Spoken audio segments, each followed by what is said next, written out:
Hello students, आज हम लोग चैप्टर नंबर 12 इलेक्ट्रिसिटी उसके कुछ प्रीवियस ईयर क्वेश्चंस करेंगे।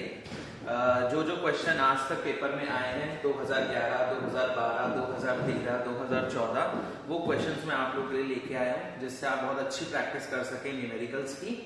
चैप्टर नंबर 12 तो आज हम लोग स्टार्ट करेंगे। टोटल हमारे पास 20 क्वेश्चन हैं आज की सेशन के लिए। अगर मेरी वीडियो बहुत अच्छी जाती है हम तो आगे और क्वेश्चंस लेके आएंगे आप लोगों के लिए जिससे आप और अच्छी प्रैक्टिस कर पाए और टर्म 2 बोर्ड एग्जाम्स में अच्छे मार्क्स स्कोर कर पाए। Then myself Akash Garg, तो welcome to all our institute channel vertical institute.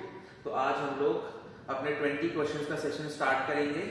Session start जैसे कि आपको नजर आ रहा है प्रीवियस ईयर क्वेश्चंस, तो आज हम लोग क्या पढ़ेंगे, प्रीवियस ईयर क्वेश्चंस करेंगे चैप्टर नंबर 12। चलिए, अब क्वेश्चन स्टार्ट होने से पहले, न्यूमेरिकल स्टार्ट होने से पहले हम एक क्विक रिकैप लेते हैं कि इस चैप्टर में हमने कितने फॉर्मूलाज को गो थ्रू करा है। वो सारे हम लोग फॉर्मूलाज इस चैप्टर के अंदर देखेंगे। Formula number 1, Q is equals to N। ये फॉर्मूला किसका है बच्चों? चार्ज का। V is equals to W upon Q, potential difference का formula. V is equals to W upon Q। I is equals to Q upon T। This is the formula of electric current. I is equals to Q upon T। बहुत famous question, Ohm's law. V is equals to IR। Ohm's क्या कहते थे? At constant temperature potential difference is directly proportional to what? Current. तो V is equals to IR। V is equals to IR से हम दो formulas और drive कर सकते हैं, which is R is equals to V upon I and I is equals to V upon R। Next one is rho. Rho is what? Resistivity.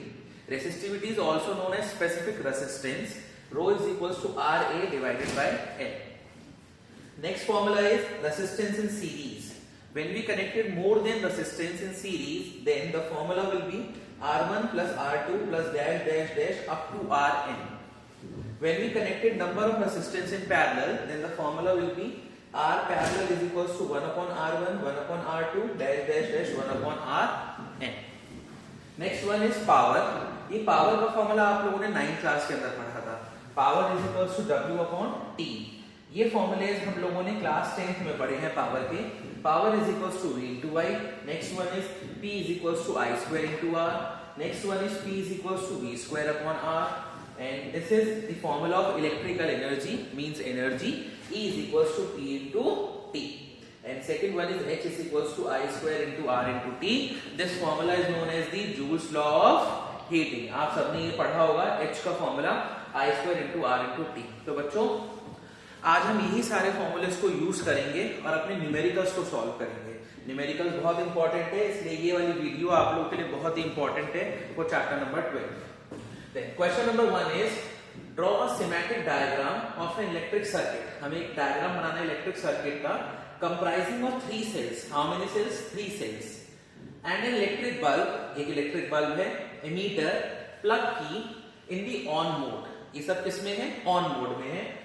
And another with same component. Component सारे same हैं, but with 2 bulb. लेकिन कितने bulb हैं हम लोगों के पास? 2 bulb हैं in parallel. किस कॉम्बिनेशन में? पैरेलल में। And volt meter across the combination. जैसे कि आप देख रहे हैं, मैं आपको बता भी रहा हूं ये क्वेश्चन कब आया था एग्जाम में। CBSE 2012 के अंदर ये क्वेश्चन आप लोगों का आया था। इंपॉर्टेंट क्वेश्चन है, सर्किट डायग्राम का क्वेश्चन एक ना एक हर साल CBSE में मिलता जरूर है। तो कैसे बनाएंगे इसको देखिए। तो फर्स्ट है आप लोगों का draw symmetric diagram of electric circuit comprising 3 cells, electric bulb, ammeter, plug. तो कैसे बनाते हैं हम लोग अपना सर्किट डायग्राम? हम लोगों को एक बल्ब लगाना है। आप लोगों ने पढ़ा होगा कि बल्ब का सिंबल क्या होता है। ये सिंबल होता है बल्ब का। हमारे पास क्या है बच्चों? एक एमीटर है, ठीक है। One is ammeter, 3 cells, electric bulb, ammeter, plug key with the on mode. This is the symbol of plug key. On mode में होता है तो हम इसके बीच में एक डॉट लगाते हैं, ये रिप्रेजेंट करता है on mode. Then how many cells? You have 3 cells. एक से ज्यादा सेल होता है तो हम उस कॉम्बिनेशन को क्या बोलते हैं? बैटरी बोलते हैं। तो कितनी सेल्स है हम लोगों के पास? देखिए 1, 2 और 3, और ये हम लोगों ने कंबाइन कर दिया और इसको कर दिया। This is plus, this is minus, ठीक है। This is plus, this is minus. What is the direction of electric current? From positive terminal to negative terminal. तो यहाँ से यहाँ, यहाँ, यहाँ और यहाँ, ये आप लोगों का करंट क्या हो रहा है, पास हुआ है। ये हो गया पहला 3 सेल्स। ये कितने सेल्स हैं हम लोगों के, total 3 cells. And electric bulb, ammeter, plug key in on mode, ठीक है। ये हो गया हमारा पहला सर्किट। ये क्वेश्चन 3 मार्क्स का क्वेश्चन बन के आ सकता है एग्जाम के अंदर। तो 1.5 for this circuit and 1.5 for another circuit. और if it is come in 2 marks then 1 marks is for this circuit and 1 mark is for another circuit. तो आप सब जानते हैं कि ammeter will always connected in series. This is plug key, ये हम लोगों की क्या है, प्लग की। और ये किस मोड में है, ऑन मोड में। And this is the symbol for ammeter. ये किसके लिए सिंबल हमने यूज करा है, एमीटर के लिए। And this is what, bulb, ठीक है। अब सेकंड बनाते हैं। अनदर है with same component but with 2 bulb in parallel. 2 bulb है वो किसमें लगे हुए हैं, हम लोग के पैरेलल कॉम्बिनेशन में है। तो सेम इलेक्ट्रिक सर्किट बनेगा सारे कंपोनेंट्स के साथ। देखिए ध्यान से, बस फर्क इतना है कि जो आप बल्ब यूज कर रहे हो वो दोनों बल्ब किस कॉम्बिनेशन के अंदर है, आप लोगों के पैरेलल कॉम्बिनेशन में, ठीक है। और सब चीजें ऐसी ही रहेंगी आप लोगों की सेम। ये आपकी प्लग की, और आपके कितने नंबर ऑफ सेल्स हैं टोटल, टोटल 3 सेल्स हैं हमारे, 1 2 3। How many cells, 3 cells. This is plus, this is sorry,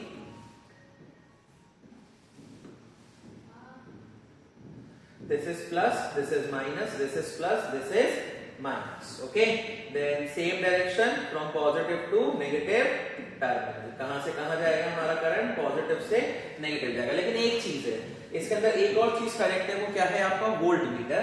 हम सब जानते हैं वोल्ट मीटर किसी भी सर्किट में हमेशा पैरेलल कॉम्बिनेशन में होता है। तो अब यहाँ पे अपना क्या भी कनेक्ट कर सकते हैं, वोल्ट मीटर को भी कनेक्ट कर सकते हैं, ठीक है।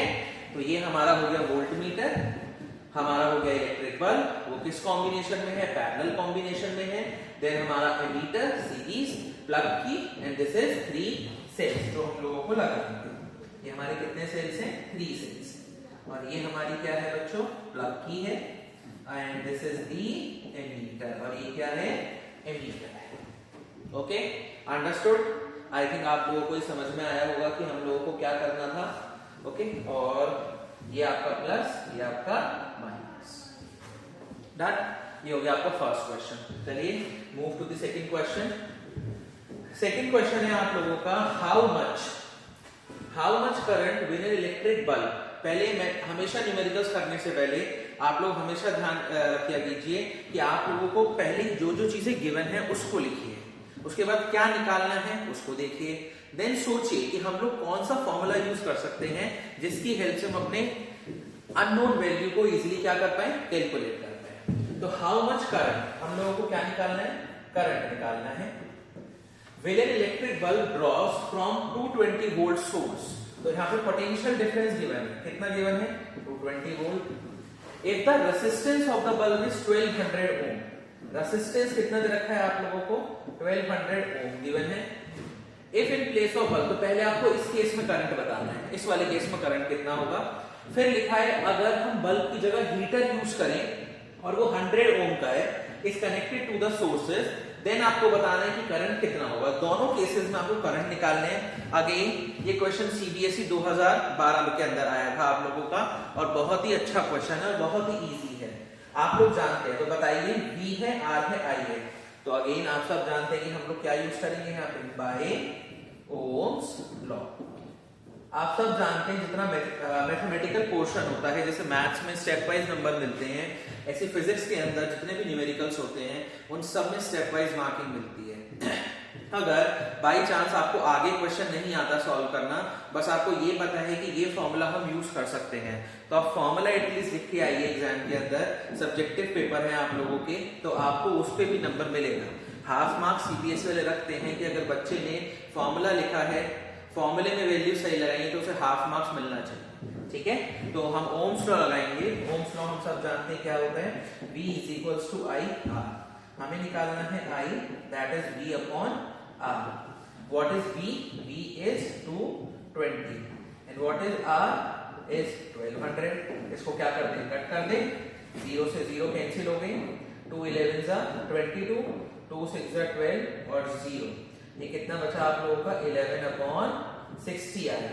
अब आप इसको डिवाइड करेंगे तो लगभग जो आपका आंसर जाएगा 11/60 आप लोग करेंगे तो आपका जो लगभग आंसर जाएगा विच इज 0.18 एम्पियर। आप डिवाइड करके देखना, टोटल जो आंसर आएगा आप लोगों को 0.18 एम्पियर आएगा। ऐसे हम लोगों का सेकंड केस है। सेकंड केस के अंदर भी हम लोगों का सेम पोर्शन है। क्या हम लोगों को दिया है रेजिस्टेंस, कितना है बच्चों 100 ओम है। इसने बोला is connected to the sources, वही सेम सोर्सेज से कनेक्टेड है, यानी जो पोटेंशियल डिफरेंस होगा वो कितना होगा 220 वोल्ट होगा। अंडरस्टूड। कैलकुलेट द करंट, आपको क्या बताना है करंट बताना है। तो सेम फॉर्मूला हम लोग यहाँ पर भी यूज करेंगे which is Ohm's law, V is equals to IR, that means I is equals to V upon R and what is V 220 और ये हो गया आप लोगों का 100। तो कैलकुलेशन तो बहुत आसान हो गई। यहाँ पे 2.2 क्या आएगा हम लोगों का 2.2 एम्पीयर। डन, समझ आया आप लोगों को? अगर आपको वीडियो पसंद आ रही है तो प्लीज वीडियो को लाइक करें, शेयर करें और ज्यादा से ज्यादा अपने फ्रेंड्स तक पहुंचाएं, जिससे वो हमारी स्पेशल वीडियोस को अच्छे से देख सकें, उनको ये टॉपिक्स, उनको ये क्वेश्चन अच्छे लगे, जिससे कि आप लोगों को भी और आपके फ्रेंड्स को भी टर्म 2 में हेल्प मिल सके इन क्वेश्चन की वजह से। चलिए question number next, question number 3। 100 joule of work is done in transferring 20 coulomb of charge. ये बच्चों हॉट्स क्वेश्चन है। हॉट्स क्वेश्चन का मतलब हाई ऑर्डर थिंकिंग क्वेश्चंस, यानी हाई ऑर्डर के जो क्वेश्चंस होते हैं आप लोगों के, अगर हॉट्स क्वेश्चन जो बच्चा करता है उसका बहुत अच्छी पकड़ हो जाती है न्यूमेरिकल्स में। कैसा भी क्वेश्चन आए वो इजीली फॉर्मूलेस को इंटरचेंज करके अपनी वैल्यूज इजीली कैलकुलेट कर सकते हैं। तो question number 3 is 100 joule of work is done. जैसे कि मैंने आपको बताया पहले जो गिवन है आप उसको लिखिए। 100 जूल का मतलब आपको क्या दे रखी है, हीट दे रखी है, या फिर आप वर्क डन समझ सकते हो। यहाँ पे ऐसा लिखा हुआ है कि जो 100 जूल है हम लोगों का वो क्या है वर्क डन है। तो W आपको दे रखा है कितना 100 joule in transferring 20 coulomb of charge. यहाँ पे Q भी गिवन है, कितना है 20 coulomb between 2 points in a conductor, 2 points के बीच में। फाइंड द रेजिस्टेंस, आपको क्या बताना है, आप लोगों को रेजिस्टेंस निकालना है। If a current of 2 ampere flows through it, अगर इसमें करंट फ्लो होगा हम लोगों का कितना 2 एम्पियर। तो यहाँ पे हम लोगों को क्या गिवन है I गिवन है, और I कितना दे रखा है हम लोगों को 2 एम्पियर। तो देखते हैं कौन सा फॉर्मूला हम लोगों के पास है जिसे हम यूज कर सकते हैं। यहाँ पे आप लोगों को यहाँ W गिवन है, ठीक है, आप लोगों को यहाँ चार्ज गिवन है, आप लोगों को रेजिस्टेंस गिवन है, आप लोगों को I गिवन है। तो एक काम करो, देखो बहुत अच्छा क्वेश्चन है ये।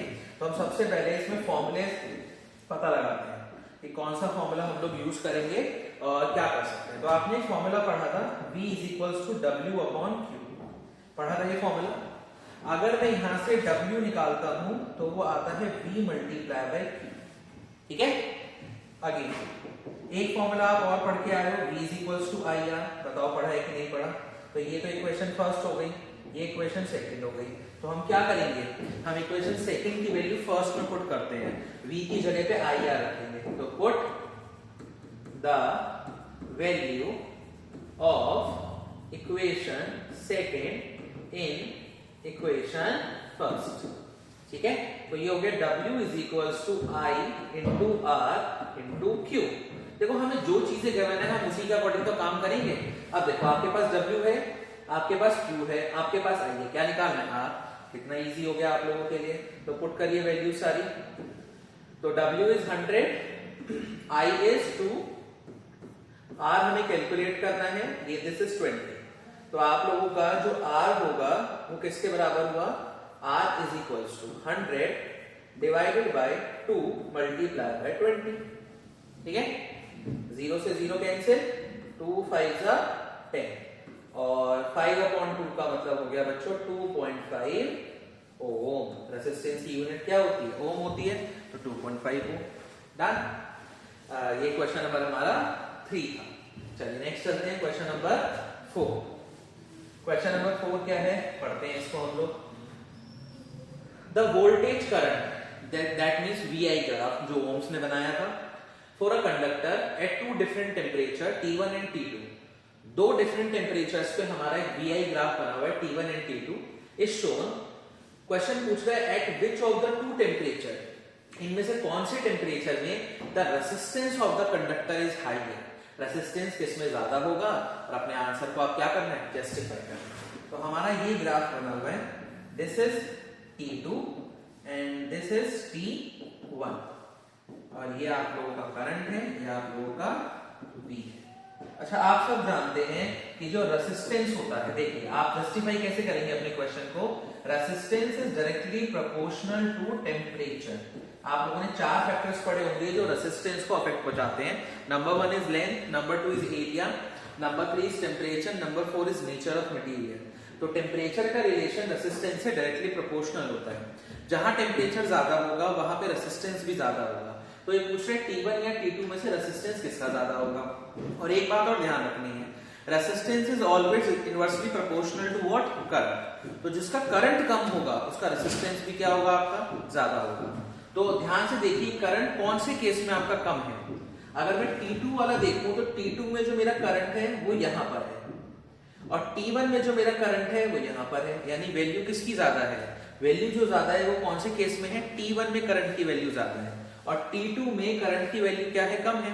तो ऑब्वियस है कि करंट जहां कम होगा वहीं पे हमारा रेसिस्टेंस क्या होगा, ज्यादा।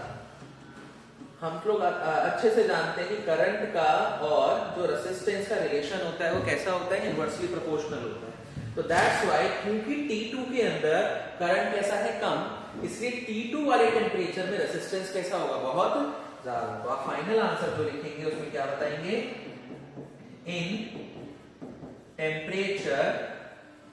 in temperature T2 the resistance will be higher। उस केस में रेसिस्टेंस कैसा होगा, आप लोगों का बहुत ज्यादा होगा। ठीक है, जस्टिफाई में आप लोग ये समझा सकते हैं कि resistance directly proportional to temperature. जितना ज्यादा रेसिस्टेंस होगा या जितना ज्यादा टेम्परेचर होगा उतना ही ज्यादा रेसिस्टेंस होगा। और हम ये भी जानते हैं कि जो रेसिस्टेंस है वो इनवर्सली प्रोपोर्शनल होता है किसके, करंट के। तो आप ग्राफ में चेक कर सकते हैं किस में करंट क्या है, कम है। करंट अगर कम होगा तो आप लोगों का रेसिस्टेंस कैसा होगा, बहुत ज्यादा होगा। ठीक है, तो जो आप लोगों का ग्राफ है कौन सा वाला, T2 वाला, उस केस में आपका रेसिस्टेंस कैसा है, ज्यादा है। ओके, चलिए नेक्स्ट करते हैं question number 5। Out of the 2 wire X and Y shown below which one has greater resistance. 2 आप लोगों को वायर दिए हैं, वायर X है वायर Y है, इनमें से किस में रेसिस्टेंस बहुत ज्यादा है, जस्टिफाई और आंसर। ये फिर से आपका एक ना एक फैक्टर रेसिस्टेंस का, और ये क्वेश्चन CBSE 2012 में आया हुआ है। तो 2 वायर है X और Y, रेसिस्टेंस किसमें ज्यादा होगा। आप सभी जानते हैं एक फैक्टर क्या, कि resistance is directly proportional to length. If length increases then the resistance will also increases. Resistance का एरिया के साथ इनवर्सली प्रोपोर्शनल रिलेशन होता है, लेकिन रेसिस्टेंस का लेंथ के साथ डायरेक्टली प्रोपोर्शनल रिलेशन होता है। तो जितनी ज्यादा लेंथ उतना ज्यादा रेसिस्टेंस। तो बताइए किसकी लेंथ ज्यादा है, वायर Y की। ये 2L है और वो इसका आधा दिखाई दे रहा है, तो हम क्या लिखेंगे, wire Y has more resistance, because, reason दोगे आप इसका, because resistance is directly proportional। क्योंकि रेसिस्टेंस कैसा है, रेसिस्टेंस डायरेक्टली प्रोपोर्शनल है किसके, एरिया, लेंथ के, डायरेक्टली प्रोपोर्शनल टू लेंथ। किसके डायरेक्टली प्रोपोर्शनल है, लेंथ के डायरेक्टली प्रोपोर्शनल है। तो किसमें ज्यादा होगा रेसिस्टेंस, रेसिस्टेंस हम लोगों का वायर Y के अंदर ज्यादा होगा। बताओ कितने इजी क्वेश्चन है, बट ये क्वेश्चन तभी आएंगे जब आप लोग थ्योरी को अच्छे से पढ़ के रखेंगे। आप लोगों को फॉर्मूलेज का सब कुछ पता होगा कि फॉर्मूला कौन सा हम यूज कर सकते हैं और कैसे सॉल्व कर सकते हैं उसको। Again question number 6। ये क्वेश्चन आप लोगों के लिए मैंने डाला है, ये पेपर में तो आया हुआ नहीं है, बट ऐसे क्वेश्चन आते हैं रेसिस्टिविटी के। थोड़ी सी इसमें कैलकुलेशन हार्ड होती है, बच्चों को लगती है, बट क्वेश्चन बहुत इजी है। The resistance of a metal wire of length 1 metre. पहले जो गिवन है उसको लिखते हैं। हम लोगों को रेसिस्टेंस लेंथ गिवन है बच्चों, कितनी है, 1 मीटर। हम लोगों को रेसिस्टेंस गिवन है which is 10⁴ ohm at 20 degree Celsius. Temperature का हमें ऐसा कुछ यूज नहीं है यहाँ पे। If the diameter of the wire, हम लोगों को क्या दे रखा है, डायमीटर गिवन है 0.15 mm। ठीक है, अच्छा, आप सबको पता है कि अगर हम लोग यहाँ पे हमें निकालना क्या है, हमें रेसिस्टिविटी निकालनी है। रेसिस्टिविटी का जो फॉर्मूला होता है which is rho is equals to R A divided by L. यही होता है हमारा formula, R A divided by L. तो यहाँ पर एरिया चाहिए, ए स्टैंड्स फॉर एरिया, और वायर जो होता है वो सर्कुलर फॉर्म में होता है, दैट्स व्हाई उसका एरिया कैसे निकालते हैं, पाई आर स्क्वायर। तो यानी रेडियस चाहिए हम लोगों को, तो यानी डायमीटर से हमें रेडियस निकालना है। तो सबसे पहला काम है 0.15 को 2 से करेंगे डिवाइड, तो mm में आंसर होगा हमारा, ठीक है। और यहाँ पे हमारी क्या निकल के आएगी, यहाँ पे हम लोगों की रेडियस निकल के आएगी। तो डिवाइड करिए इसको, ये आप लोगों का कितना बचेगा, 0.27 40, 1 कैरी बचेगा, 2 5 10। तो आप लोगों का जो लगभग आंसर आएगा वो कितना आएगा, वेट, ठीक है, पॉइंट हटाओ, 0 लगाओ, ये हो गया आपका 5 3 15, 5 4 20, 3/4 बचेगा। डिवाइड करेंगे तो लगभग जो आपका आंसर जाएगा वो जाएगा, पॉइंट लगाओगे 0.4 7 28, 4 5 20, 0.75 mm सही था हम लोगों का। अब इस mm को किसमें करना है, मिलीमीटर में करना है। आप सब जानते हैं कि 0.75 को 1000 से क्या करेंगे, डिवाइड, तो ये किसमें कन्वर्ट हो जाएगा, मीटर में कन्वर्ट होगा।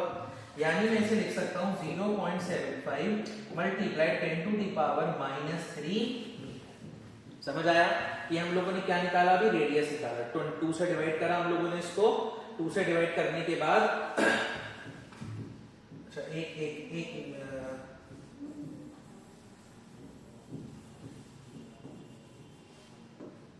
देखिए 0.15 को 2 से डिवाइड करोगे, पॉइंट हटाओगे तो 00 लगेगी आप लोगों की, थोड़ी सी हमसे गड़बड़ी हो गई। 5 3 15, 5 4 20, 0, ठीक है। ये आ गया आपका 40, और 40 डिवाइडेड बाय हम लोगों ने करा तो हमारा कितना आया, 3 आया। 40 को हम लोग 3 से क्या करेंगे, डिवाइड करेंगे, ठीक है। तो आप लोगों का जो आएगा वो आएगा 0.075 mm, ठीक है। थोड़ी सी गड़बड़ हो गया 0 का। अब 0.075 multiply 10 to the power -3 metre, ठीक है। 0.075 multiply 10 to the power -3 metre, millimetre को मीटर में करने के लिए 1000 से क्या करते हैं, डिवाइड करते हैं। तो 0.075 ये हो गया आप लोगों का, ठीक है। अब हमारे पास रेजिस्टेंस गिवन है, लेंथ गिवन है, आपको क्या चाहिए, एरिया चाहिए। तो हमें क्या निकालना पड़ेगा इस क्वेश्चन के अंदर, एरिया निकालना पड़ेगा, which is pi r square. What is the value of pi, 22/7, और रेडियस हो गया आपका 0.075 मल्टीप्लाई 10 की पावर -3 का स्क्वायर, ठीक है। 0.075 को मल्टीप्लाई बाय 10 की पावर -3 का स्क्वायर करेंगे, देन आप लोगों का आंसर जो निकल के आएगा 22/7 मल्टीप्लाई 0.075 को हम लोग 2 बार मल्टीप्लाई करेंगे, तो ऑलमोस्ट जो आपका आंसर आएगा विच इज 0.00565 और मल्टीप्लाई बाय 10 की पावर -6, ठीक है। थोड़ी कैलकुलेशन हार्ड होती है जैसे मैंने बताया रेसिस्टिविटी के क्वेश्चंस के अंदर, बट आपको फिर भी इसकी प्रैक्टिस होनी चाहिए कि ये क्वेश्चंस करते कैसे हैं, ठीक है। और इनके आंसर्स को थोड़ा अच्छे से निकालना होता है जिससे कि आप लोगों की गलती होने के चांसेस कम हो। 22/7 मल्टीप्लाई 0.00565 मल्टीप्लाई बाय 10 की पावर -6, इन दोनों को मल्टीप्लाई करेंगे तो लगभग, ठीक है, 7 से डिवाइड कर दो, नहीं तो आपको पता है इसे 3.14 लिख सकते हैं, और ये हो गया 0.005625 और मल्टीप्लाई बाय 10 की पावर -6। अब इन दोनों को मल्टीप्लाई करें, मल्टीप्लाई करोगे तो आपका आंसर जो आएगा वो आएगा 0.0176। देखिए ध्यान से, area 0.0176 multiply 10 to the power -6 हो गया था हमारा, ठीक है, -6। अब देखो जो हमारे पॉइंट्स है ना वो कम से कम 1 डिजिट के बाद होना चाहिए, मैथ्स के अंदर ही हमारा स्टैंडर्ड रूल होता है, ठीक है।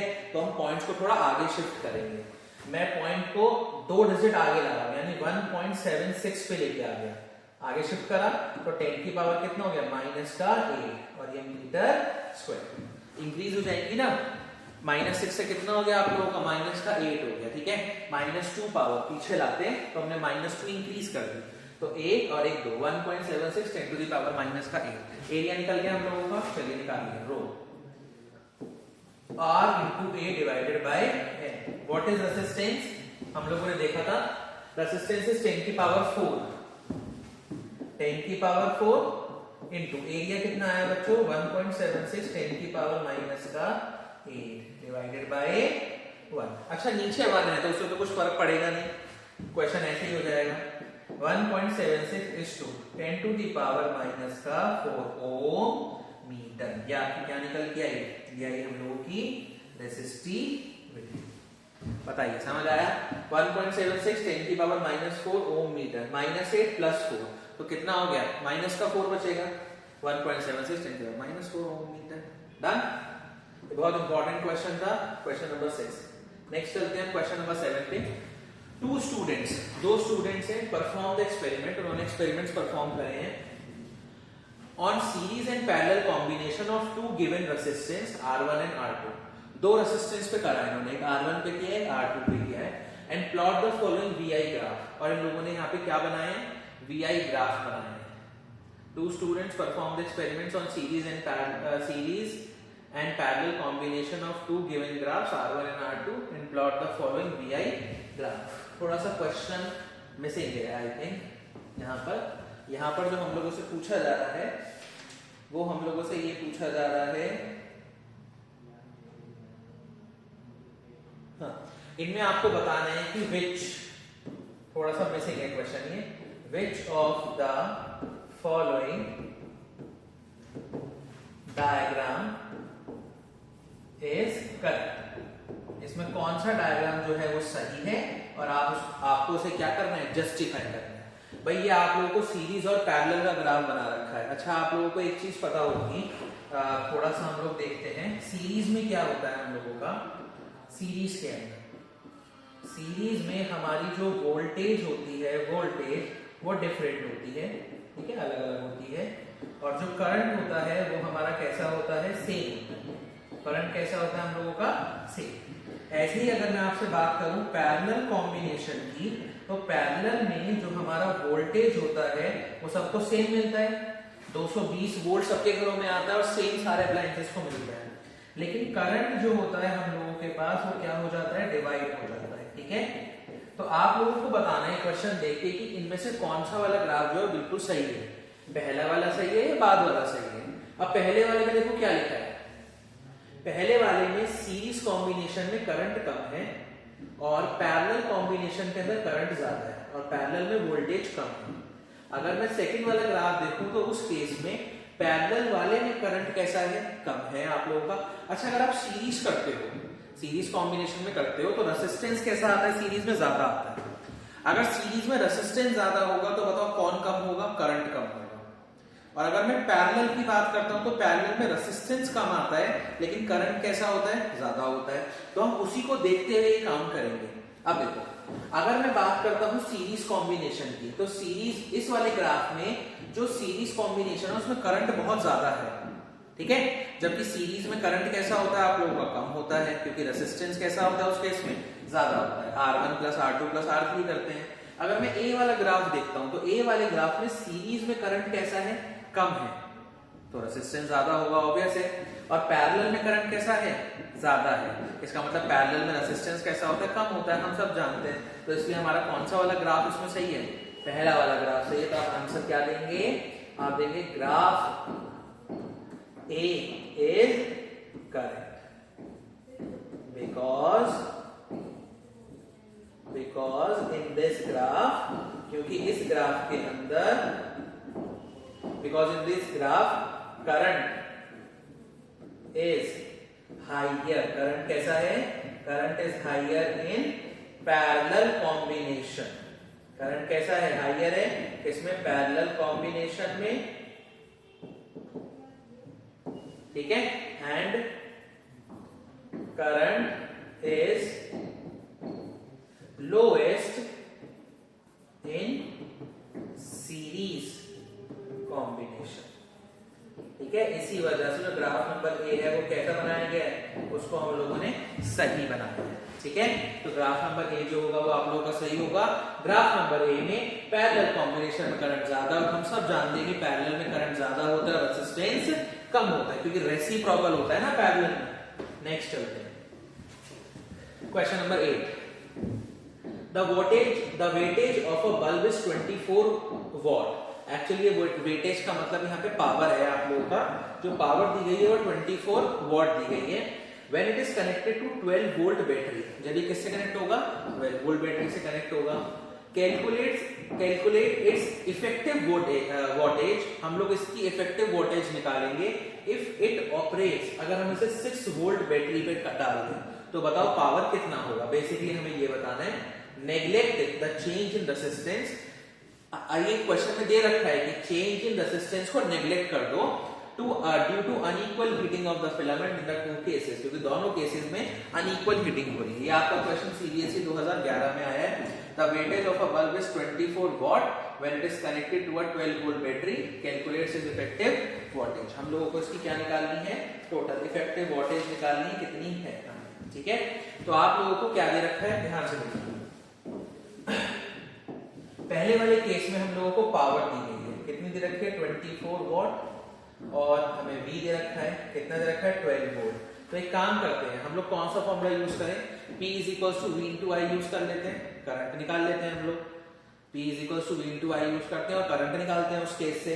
और जब हम लोग करंट निकालेंगे, या फिर एक काम करते हैं, देखो हमें बताना है कि इफेक्टिव वोल्टेज कितना होगा if it is operate on a 6 volt battery. अगर हम इसे 6 वोल्ट की बैटरी पर लगा देंगे तो हमारा टोटल जो पावर निकल के आएगी वो कितनी होगी।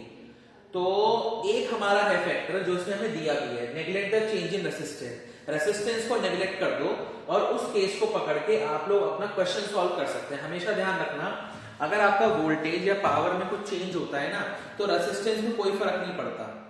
करंट के साथ तो रेजिस्टेंस में फर्क पड़ता भी है, लेकिन इसके साथ रेजिस्टेंस में कोई भी फर्क नहीं पड़ेगा। आप लोगों का रेजिस्टेंस कैसा है, सेम है हमारा, कहने का मतलब ये है। अब आप लोगों को P2 कैलकुलेट करना है। अगर V2 आप लोगों का कितना होगा, 6 वोल्ट होगा, और ये V1 हो गया, ये निकालना है। अच्छा, हम लोग एक फॉर्मूला जानते हैं, P is equal to V square upon R, जानते हैं कि नहीं। अच्छा, R दोनों में कैसा होगा, सेम होगा, क्योंकि उसने बोला ना अनइक्वल है आपका, तो R दोनों में सेम होगा। मानो ये P1 है, ये V1 स्क्वायर है, इक्वेशन नंबर 1। ऐसे ही हम P2 निकाल लें, V2 square divided by R, resistance में चेंज हो रहा, फिर क्वेश्चन में बोला रेजिस्टेंस में कुछ फर्क नहीं पड़ता हम लोगों का, ध्यान रखना हमेशा। तो हम क्या करेंगे, on dividing equation number first and second, हम फर्स्ट और सेकंड इक्वेशन को क्या कर देंगे, डिवाइड करेंगे। तो P1 upon P2 is equal, ध्यान से देखिएगा, V1 square upon R divided by V2 square divided by R, ठीक है। अब क्या होगा हम लोगों का, ये R नीचे आएगा, वो R ऊपर चला जाएगा, फर्क कुछ पड़ेगा नहीं, R से R कर दो, खत्म। तो आप लोगों का क्या हुआ यहाँ पे, P1 upon P2 is equals to V1 square upon V2 square.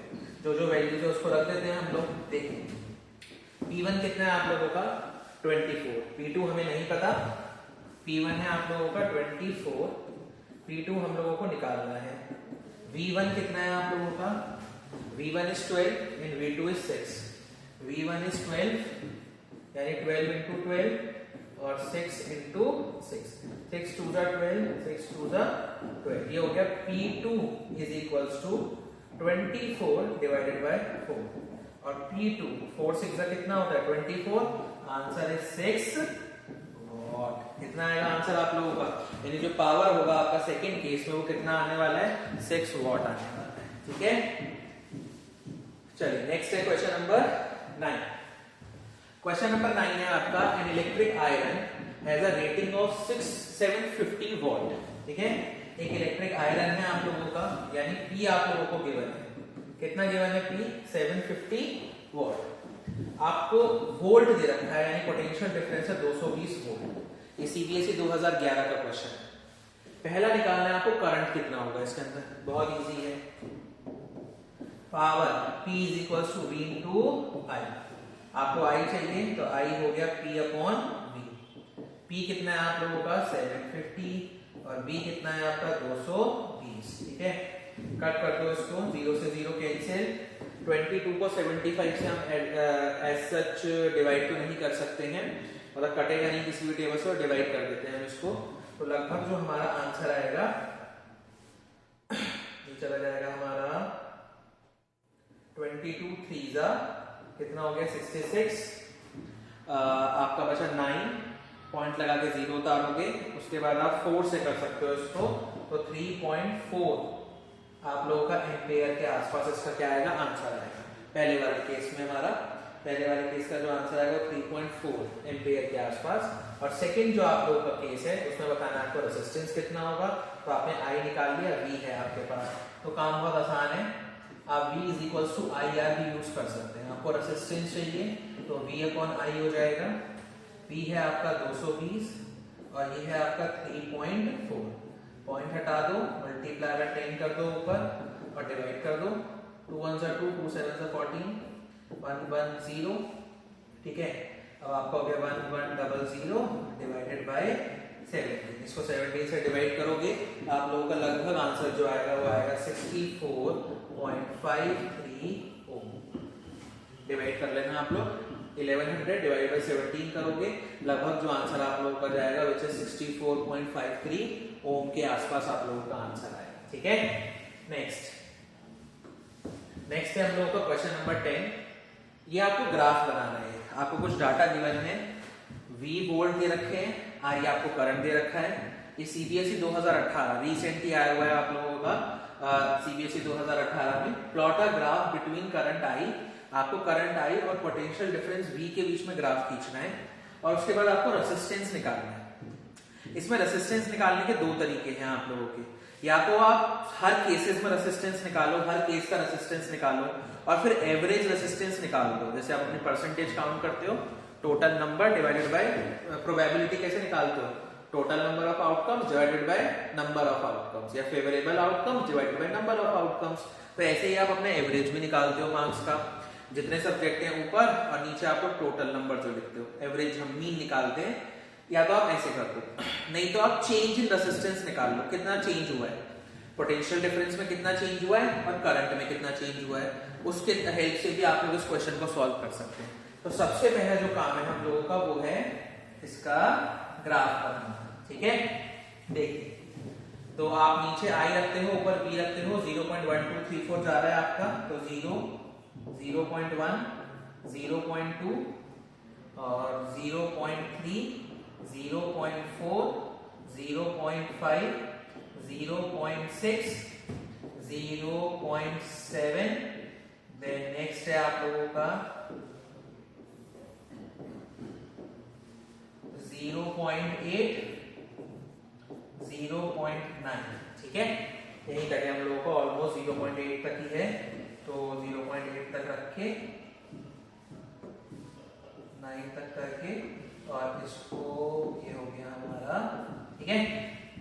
अब ऐसे ही आप इधर की तरफ आ जाओ, वोल्टेज 0.51, यहाँ पे आधा आधा आधा इंक्रीज हो रहा है, तो ये हो गया 0.5, ये हो गया आप लोगों का 1, ये हो गया 1.5, ये हो गया आप लोगों का 2, ये हो गया 2.5, ये हो गया आप लोगों का 3, ठीक है। ये हो गया आपका 3.5 और ये हो गया आप लोगों का 4.0, ठीक है। ग्राफ बनाना है, ग्राफ के नंबर मिलते हैं एग्जाम के अंदर और बाद में रेजिस्टेंस निकालेंगे। देन 0.1 पे 0.5 है, क्रॉस मारते जाओ और बाद में एक लाइन स्ट्रेट जाएगी, क्योंकि ओम्स ने बोला था कि जो V है वो डायरेक्टली प्रोपोर्शनल है करंट के, तो आप देख सकते हैं वैल्यू से भी लगातार ये भी बढ़ रहा है और ये भी बढ़ता जा रहा है। नेक्स्ट क्या है, 0.2 पे 1, 0.2 पे कितना है हम लोगों का 1, ठीक है। उसके बाद नेक्स्ट क्या है, 0.3 पे 1.5, 0.3 पे 1.5, 0.4 पे 2, देन 0.5 पे है आपका 2.5, देन नेक्स्ट 0.6 पे है आप लोगों का 3। आप लोग इसको बनाओगे तो बिल्कुल स्ट्रेट जाएगा, मेरे पास तो स्केल नहीं है तो दैट्स व्हाई मेरा बिल्कुल स्ट्रेट तो नहीं जाएगा, पर आप लोग घर पे बनाओगे तो एकदम स्ट्रेट जाएगा आपका। 0.7 पे है आप लोगों का 3.5, देन 0.8 पे है आप लोगों का 4। उसके बाद आप एक लाइन ड्रॉ कर दो, जो लाइन जाएगी वो सीधी इससे मैच होती हुई जाएगी, ठीक है, बिल्कुल सीधी जाएगी।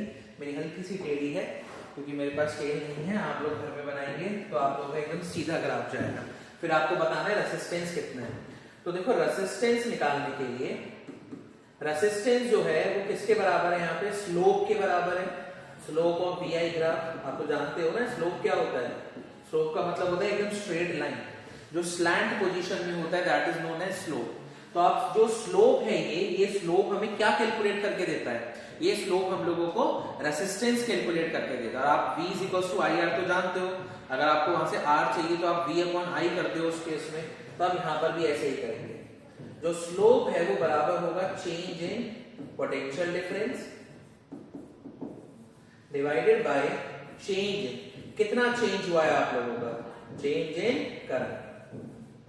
तो कितना चेंज हुआ है पोटेंशियल डिफरेंस में? देखो 4.0 से 0.5, 4.0 से माइनस करेंगे, चेंज हमेशा माइनस करके पता लगाते हैं। चेंज इन करंट 0.8 से 0.1, 0.8 माइनस 0.1, तो ये कितना हो गया? ऊपर बचा 3.5 और नीचे बचा 0.7।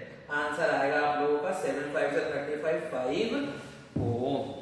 ये बहुत आसान तरीका है आप लोगों का। दूसरा तरीका मैंने आपको बताया, आप हर केस में रेसिस्टेंस कैलकुलेट करिए और उसके बाद टोटल रेसिस्टेंस निकाल दीजिए कितना होगा। सारे रेसिस्टेंस को प्लस करोगे और डिवाइड किससे करोगे? कितने नंबर है? 1 2 3 4 5 6 7 8 से डिवाइड कर दोगे उसको, तब भी आंसर आप लोगों का सेम आएगा, विच इज 5। ठीक है, डन। चलिए नेक्स्ट देखिए, question number 11।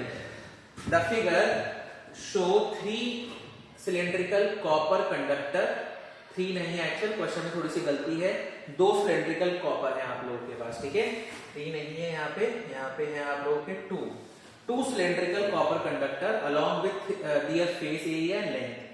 Discuss in which geometrical shape the resistance will B highest. Resistance किसमें ज्यादा है आपको ये बताना है।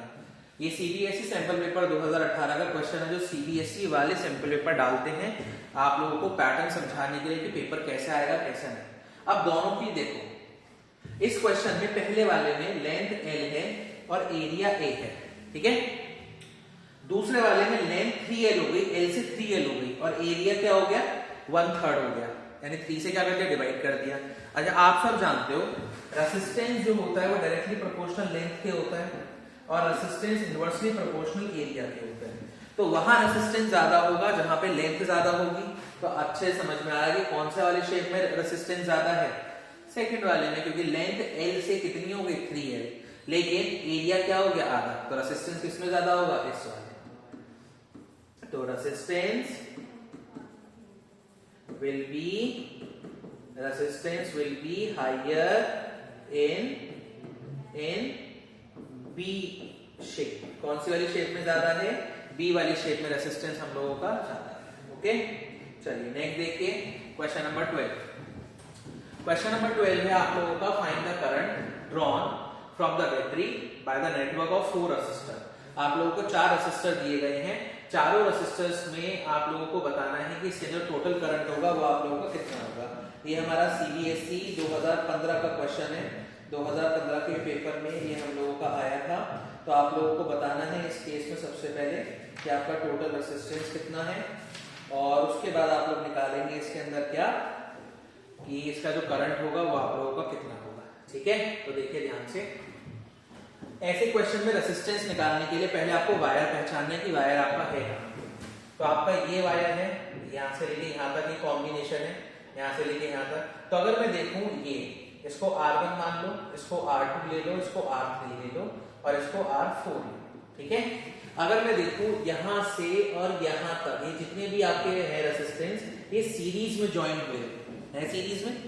और ये सारे सीरीज में, जब ये सीरीज में सारे आप लोगों के जुड़ेंगे, कौन सा R1 और ये R2 और R3, वो R4 के साथ इसमें आएंगे, पैरेलल कॉम्बिनेशन में आएंगे कि नहीं आएंगे? क्योंकि देखो यहाँ तो आपका वायर ज्वाइन है जिसपे ये वाला है आप लोगों का रेसिस्टेंस, लेकिन ये तीनों तो एक ही साथ ज्वाइन है आप लोगों के एंड टू एंड। इसलिए R1 R2 R3 किसमें है? सीरीज में, और R4 के साथ ही किसके अंदर जाएंगे? आप लोगों के पैरेलल में जाएंगे। सबसे पहले हम लोग क्या लिखेंगे? R1 R2 and R3 are in series. आपको R1 R2 R3 जो है वो लेट करने होते हैं, हमेशा ध्यान रखना। तो R सीरीज आप लोगों का कितना आएगा? 10 10 और 10 कितना है आप लोगों का? 34। Then again R series and R4 are connected R series और आर फोर आपके किसमें कनेक्टेड है, ये पैरेलल में कनेक्टेड है, तो आप इनका पैरेलल कॉम्बिनेशन निकालेंगे 1/r पैरेलल, ये हो गया 1/rs प्लस 1/r4, क्या आएगा आप लोगों का 1/rs इज 30 और ये हो गया आप लोगों का 10, ठीक है। एडिशन कितना आएगा आप लोगों का 30 आएगा, ये हो गया 1 और ये हो गया आप लोगों का 3, ठीक है। 10 3 30, 3 1 3, ये होगा आप लोगों का 4/34, लेकिन ये 1/r पैरेलल है आप लोगों का, तो आप कैसे लिखेंगे इसको, r पैरेलल किसके बराबर आएगा आपका 30 डिवाइडेड बाय 4। अच्छा 30 तो सीधा डिवाइड होता नहीं आप लोगों का 4 से, यानी जो आंसर आएगा वो पॉइंट में आएगा आप लोगों का, कितना आएगा 7.5 ओम आएगा। ये आ गया टोटल रेजिस्टेंस आप लोगों का। आपको क्या निकालना था बच्चों क्वेश्चन में, हमें निकालना था करंट। अच्छा वोल्टेज कितना है 3 वोल्ट है, बस हो गया काम। कौन सा फॉर्मूला लगाएंगे, ओम्स लॉ। देखो V कितना दे रखा है आप लोगों को 3 वोल्ट, V कितना है आप लोगों का 3 वोल्ट है, तो by ohms law V is equals to I into R, I निकालेंगे V/R, V कितना है आप लोगों का 3 और R कितना है 7.5, इसको हटा दो ऊपर 10 में चला जाएगा आपका, 5 2 जा 10, 5 1 जा 5, 5 5 जा 25, 3 5 जा 15, ये हो गया आपका 2.5 और आपका जो करंट आएगा वो टोटल कितना आएगा 0.4 एम्पियर, ये आ गया आप लोगों का क्या आई, कितना है आप लोगों का 0.4 एम्पियर, ठीक है। चलिए नेक्स्ट चलें, क्वेश्चन नंबर 13 क्वेश्चन में है find the current. Again CBSE 2013 का क्वेश्चन है ये और बहुत अच्छा है। आप लोगों को बताना है करंट कितना है सर्किट के अंदर, तो कैसे करेंगे देखिए। अगर मैं देखूं सबसे पहले आप 1 और 3 को सीरीज में जोड़िए, ठीक है। इनका कॉम्बिनेशन 6 ओम के साथ किस में जाएगा, पैरेलल में, और फिर उनका जो कॉम्बिनेशन है वो 3 और 3.6 के साथ किस में जाएगा, सीरीज में, और आपको क्या मिलेगा टोटल रेजिस्टेंस। देन आप लोगों के पास V है, आपको क्या निकालना है, I निकालना है। अगेन बहुत इजी क्वेश्चन है, तो करिए देखिए। सबसे पहले आप इनको लेट कर लीजिए, R1 R2 R3 R4 R5। आप डायग्राम में कुछ भी चेंज करते हैं तो डायग्राम हमेशा पेपर में बनाइए और टीचर को बताइए कि हमने इसको R1 R2 R3 R4 R5 माना है। तो सबसे पहले R4 and R5 in series, किसके अंदर है सीरीज में, तो R सीरीज निकला आपका 1 + 3 विच इज 4 ओम। उसके बाद आप लोगों का R series and R2 are in parallel, ये किसके अंदर है आप लोगों के पैरेलल के अंदर है, तो 1/Rp is equal to 1/4 series का और वो है आपका 1/6, ठीक है। ये हो गया आप लोगों का 12 आएगा आप लोगों का इसका एलसीएम, ठीक है। 4 और 6 का एलसीएम निकाल दो तो कितना आता है आप लोगों का 12 आता है, ठीक है।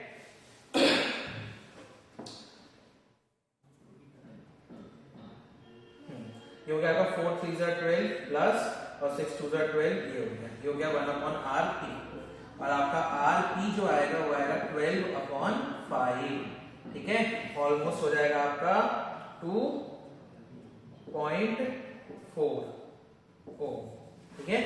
तो जो आपका आया वो 2.4 ओम आया। अब आप क्या करेंगे, इन दोनों को पैरेलल कर दिया, अब इन सबको क्या करेंगे सीरीज में, तो आप लिखेंगे R parallel R1 and R3, इसके अंदर जोड़ेंगे हम लोग सीरीज, तो ये आपका इक्विवेलेंट रेजिस्टेंस आ जाएगा टोटल विच इज 2.4 प्लस कितना है 3.6 और R3 कितना है आप लोगों का 3, ये हो गया 6 4 10 पॉइंट 3 और 3 6 7 8 9, तो जो आया आप लोगों को कितना है 9 ओम आप लोगों का टोटल रेजिस्टेंस आएगा, ठीक है।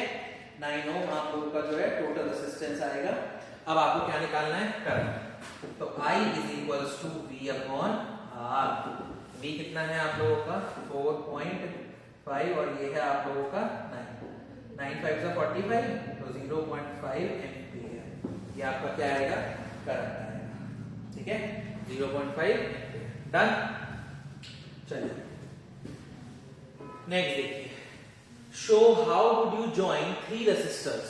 आप 3 रेसिस्टर्स को कैसे ज्वाइन करेंगे 9 ओम के, so that the equivalent resistance of combination, जो इक्विवेलेंट रेसिस्टेंस है वो कितना है 13.5 और कितना आएगा 6 ओम। ये भी सीबीएसई 2018 का क्वेश्चन है आप लोगों का कि आप इनको कैसे ज्वाइन करोगे कि आपका 13.5 आए और 6 ओम आए। तो आपको ध्यान रखना है हमेशा कि आप लोग क्वेश्चन को कैसे परफॉर्म करेंगे, ठीक है। तो ऐसे क्वेश्चन के लिए आपको एक तो सर्किट डायग्राम बनाना है और सॉल्व करना है। मैं आपको सर्किट डायग्राम बना के बताता हूं कि हम कैसे इसे सॉल्व करेंगे। तो पहले वाला केस देखिए आप, अगर हम लोग 13.5 हम लोगों को निकालना है, ठीक है।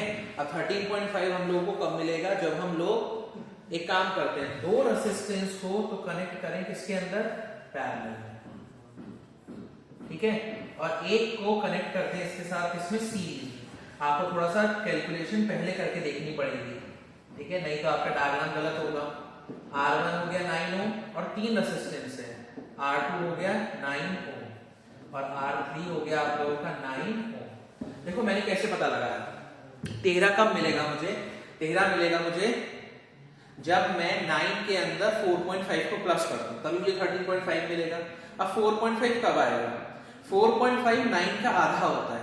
तो मैंने सोचा कि अगर मैं दोनों को पैरेलल जोड़ दूं, तो पैरेलल आप जोड़ के देखो इनको कितना आएगा, 1/R3 ये हो गया 1/9, 1/9 कितना होगा 2/9, यानी जो R पैरेलल आएगा वो आया 9/2 यानी कि 4.5 ओम। उसके बाद इसको सीरीज में जोड़ोगे आप, यानी जो R इक्विवेलेंट होगा वो होगा R पैरेलल प्लस R2 यानी कि 4.5 और प्लस 9, आंसर कितना आ गया 13.5 ओम। देखो आया कि नहीं आया। अब आपको बताना है 6 ओम आना चाहिए। 6 ओम कैसे आएगा आप लोगों का। अब 6 ओम लाने के लिए ध्यान से देखना, 9 और 9 18 होते हैं आप लोगों के। अगर आप 2 को सीरीज में करो और 1 को पैरेलल में कर दो, 9 और 9 18 हो गए। अब 18 को 9 के साथ करेंगे तब आप लोगों का 6 आंसर आएगा। तो देखिए नेक्स्ट वाले केसेस में हम 2 को करेंगे सीरीज और 1 को करेंगे पैरेलल।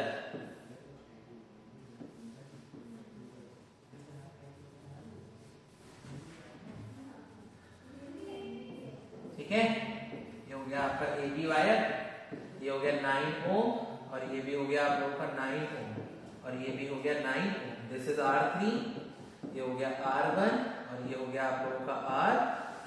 तो कैसे करेंगे इसको, देखिए फर्स्ट हम लोग R सीरीज निकाल दें, R1 प्लस R2 9 और 9 कितना होगा आप लोगों का टोटल 18 ओम हो जाएगा, ठीक है। देन हम इनका कॉम्बिनेशन और इसको किसमें जाएंगे पैरेलल में, तो 1/R इक्विवेलेंट 1/18 और 1/R3, सॉरी सीधा लिख दो इसको 1/, ये हो जाएगा आप लोगों का 18 1 प्लस 2, ठीक है। आप लोग कितना चाहिए 3 चाहिए ना, 3 6 कितना होगा 18 आ गया आंसर आप लोगों का। R इक्विवेलेंट कितना होगा 18/3 और 3 6 कितना होता है 18, तो R इक्विवेलेंट आप लोगों का कितना आएगा 6 ओम, ठीक है डन। चलिए नेक्स्ट देखते हैं क्वेश्चन नंबर 15। 2 लैंप, 2 लैंप है, one rated 100 watt and 220 volt and the other is 60 watt 220 volt are connected in parallel। आपने इन्हें किस में कनेक्ट करा है पैरेलल में। To electric main supply, find the current drawn by the two lamp. दोनों line दोनों बल्बों ने कितना कितना आई करंट लिया वो हम लोगों को बताना है। If the supply voltage is 220 volt, अगर जो सप्लाई वोल्टेज होगी हमारी वो कितनी होगी 220 वोल्ट होगी, ठीक है। तो दोनों ही केसेस के अंदर हम लोगों को क्या निकाल के बताना है, यहाँ पे करंट निकाल के बताना है, करंट हम लोगों का कितना आया, ठीक है।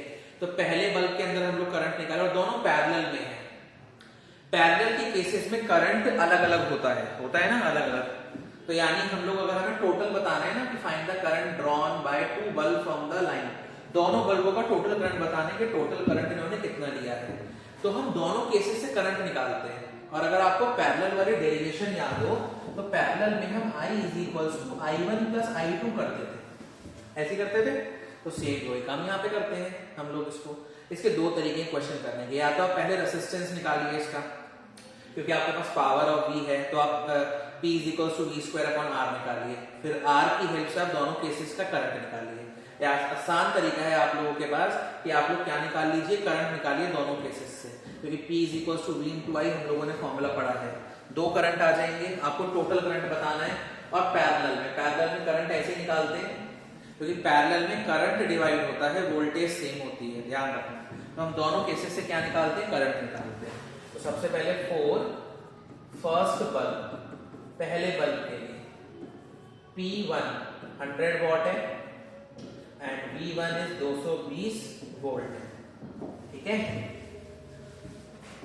और दूसरे के लिए फॉर सेकंड बल्ब, जो दूसरा वाला बल्ब है आप लोगों का, उसमें हम लोग P2 करेंगे 60 वॉट और V2 करेंगे 220 वोल्ट, ठीक है। चलिए P1 is equal to V1 multiply by I1, ऐसे यहां करेंगे P2 is equal to V2 multiply by I2। Formula पढ़ा था ना, P is equal to V into I। आपको क्या चाहिए, I1 चाहिए। I1 हो गया 100 अपॉन 220, इसको इससे हटा दो, 2 5 जा 10, 2 11 जा 22, ये हो गया 5 अपॉन 11 एम्पीयर। ये आपका क्या आया, ये आपका I1 निकल के आया, ठीक है। सेम काम यहाँ से भी करते हैं। ये हो गया आप लोगों का 60 अपॉन में 220, 0 से 0, 2 3 जा 11, 2 11 जा 22, आपका I2 आ गया 3 अपॉन 11 एम्पीयर। अब क्योंकि ये किसमें कनेक्टेड है, पैरेलल में। किसमें कनेक्ट है ये, पैरेलल में। देन टोटल करंट, पैरेलल में ऐसे निकालते हैं ना टोटल करंट हम लोग, I is equal to I1 plus I1 कितना है आप लोगों का 5 अपॉन 11, देखिएगा, प्लस 3 अपॉन 11, तो ये कितना हुआ आप लोगों का 8 अपॉन 11 एम्पीयर। अब टोटल डिवाइड करना है आप लोगों को, तो 8 अपॉन 11 आप लोग लिखेंगे तो आपका आंसर जो आएगा दैट इज 0.72 एम्पीयर। ये आया आप लोगों का टोटल।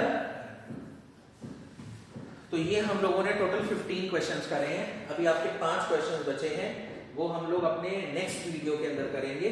टोटल मेरे पास 20 क्वेश्चन थे, ठीक है। आज हमने 15 क्वेश्चन खत्म करे हैं इस वीडियो के अंदर।